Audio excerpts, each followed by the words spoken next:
compléter le tableau de proportionnalité suivant. Ce tableau de proportionnalité nous donne le nombre de crêpes que l'on peut faire suivant la quantité de farine en grammes. Je vais d'abord nommer les valeurs que je dois calculer. Par exemple, A, B, C, D et E. Pour calculer la valeur A, je vais utiliser le coefficient de linéarité. Je constate que pour passer de 12 à 4, je dois diviser par 3. Donc, pour passer de 300 à A, je dois également diviser par 3. A est égal à 300 divisé par 3. A est égal à 100. Donc, pour faire 4 crêpes, j'ai besoin de 100 g de farine. Pour calculer la valeur B, je vais utiliser le passage à l'unité. Pour faire 12 crêpes, j'ai besoin de 300 g de farine. Donc, pour faire une crêpe, j'ai besoin de 12 fois moins de farine. 300 g divisé par 12, c'est égal à 25 g. Donc, pour faire une crêpe, j'ai besoin de 25 g de farine. Je peux rajouter ce passage à l'unité dans le tableau.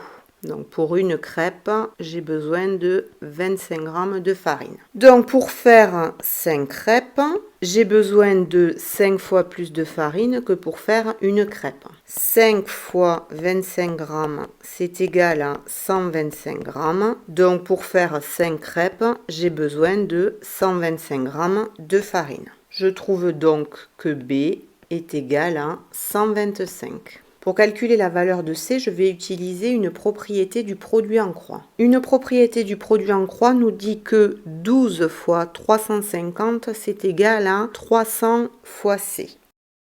Donc, pour calculer C, je vais faire 12 fois 350 divisé par 300. C est égal à 14. Donc, avec 350 g de farine, je peux faire 14 crêpes. Pour calculer la valeur de D, je vais utiliser la propriété de linéarité. J'ai trouvé que A était égal à 100.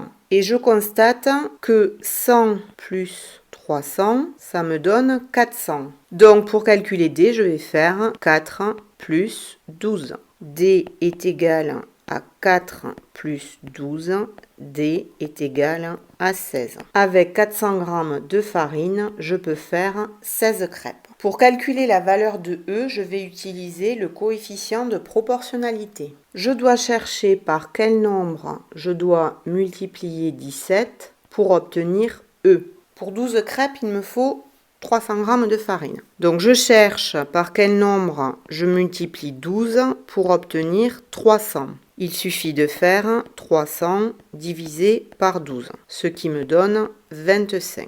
25 est le coefficient de proportionnalité. Si avant j'ai fait la méthode du passage à l'unité, il est facile de trouver ce coefficient de proportionnalité. En effet, quel nombre qui est multiplié par 1 donne 25? Eh bien, c'est 25. Donc, pour calculer E, il faut que je multiplie 17 par le coefficient de proportionnalité. Donc, E est égal à 17 fois 25. E est égal à 425. Donc, pour faire 17 crêpes, j'ai besoin de 425 g de farine.